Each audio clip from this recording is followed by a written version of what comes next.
ಕಾಯಕವೇ ಕೈಲಾಸ ಅಂದರೂ ಬಸವ, ಅದರಂತೆ ನಡೆದರೂ ನಡೆದಾಡೋ ದೈವ.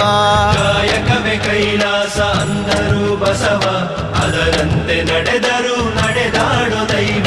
ಸಿದ್ಧಗಂಗಾ ಕ್ಷೇತ್ರವೇ ಪೂಜ್ಯರ ಉಸಿರು, ಪ್ರತಿ ಕಲ್ಲು ಹೇಳುತ್ತಿವೆ ಬುದ್ಧಿಯ ಹೆಸರು. ಸಿದ್ಧಗಂಗಾ ಕ್ಷೇತ್ರವೇ ಪೂಜ್ಯರ ಉಸಿರು, ಪ್ರತಿ ಕಲ್ಲು ಹೇಳುತ್ತಿವೆ ಬುದ್ಧಿಯ ಹೆಸರು.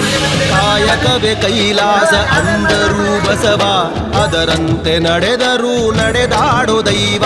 ಕಾಯಕವೇ ಕೈಲಾಸ ಅಂದರೂ ಬಸವ, ಅದರಂತೆ ನಡೆದರೂ ನಡೆದಾಡೋ ದೈವ.